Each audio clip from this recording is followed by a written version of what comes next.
Hello दोस्तों। मेरा नाम ऋतिक कुमार है। मैं वर्क करता हूँ कैनरा बैंक में एज अप्रेंटिसशिप। आज मैंने आप सभी लोगों के कुछ डाउट्स पढ़े थे जो उसमें आप बात कर रहे थे कि फीडबैक के बारे में, अकाउंट ओपनिंग के बारे में, इंश्योरेंस, कस्टमर हैंडलिंग और फॉर्म फिलिंग के बारे में। सबसे पहले मैं बता दूं कि जिस ब्रांच में मैं वर्क करता हूँ वहाँ पर जो मैनेजर है उन्होंने मुझको क्या-क्या काम दिया। सबसे पहले जो मैनेजर मैम है उन्होंने मुझे फीडबैक के लिए बोला है।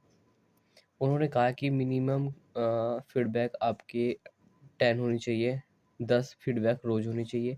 दूसरा बोला था मैम ने कि कम से कम तुम्हें 2 अकाउंट रोज़ ओपन करनी है और बस यही बोला था। और तीसरा बोला था जो भी कस्टमर आते हैं जिनसे फॉर्म वगैरह फिल नहीं होता उनको फॉर्म के बारे में आपको बताना है, कहाँ पर साइन होगा, किस तरीके से फॉर्म फिल होगा, केवाईसी के लिए कौन सा फॉर्म होगा, विड्रॉल के लिए कौन सा फॉर्म होगा, ये सब कुछ बताया था।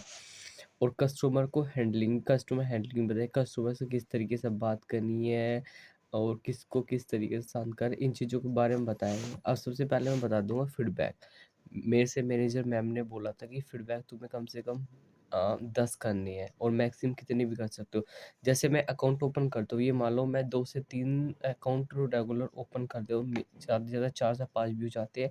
लेकिन जैसे कि मैंने 3 अकाउंट ओपन करे, तो जैसे 3 अकाउंट ओपन कर उनसे ही मैं फीडबैक ले लेता हूँ। तो 3 फीडबैक तो मुझे यहाँ से मिल जाते हैं। और जितने भी कस्टमर आते हैं, जैसे कोई केवाईसी के लिए आता है, तो सबसे पहले मैं केवाईसी का फॉर्म फिल करने से पहले उनका फीडबैक करा लेता हूँ। किसी को अपना एटीएम कार्ड बनवाना हो, उनसे सबसे पहले फीडबैक करो। यानी कि मैं सबसे पहले सुबह-सुबह जाके सबसे पहले फीडबैक ही कराना स्टार्ट कराता हूँ, ठीक है ना? उससे बाद में फीडबैक से बाद में जैसे कंप्लीट होता रहता है, उससे बाद में फिर मैं अकाउंट ओपन करता हूँ। कस्टमर को समझाता हूँ कि उनको बताता हूँ कि ये जो 18 से कम का होता है उनका माइनर अकाउंट ओपन होता है और जो 18 प्लस होता है उनका मेजर अकाउंट ओपन हो जाता है। बहुत सारे अकाउंट होते हैं, बीएसबीडी अकाउंट होगा, एसबी जनरल अकाउंट होगा और एंजल अकाउंट हो, तो काफ़ी सारे अकाउंट होते हैं, ठीक है ना? यानी कि मेरा जो इस वीडियो को बनाने का जो मकसद है सिर्फ़ यही है कि जो मैनेजर मैम ने सिर्फ़ काम दिया मुझे, एक तो दिया है फीडबैक का, दूसरा दिया है मुझे अकाउंट ओपनिंग का, तीसरा दिया है मुझे कस्टमर हैंडलिंग का और फोर्थ दिया है मुझे फॉर्म फिलिंग का, ठीक है?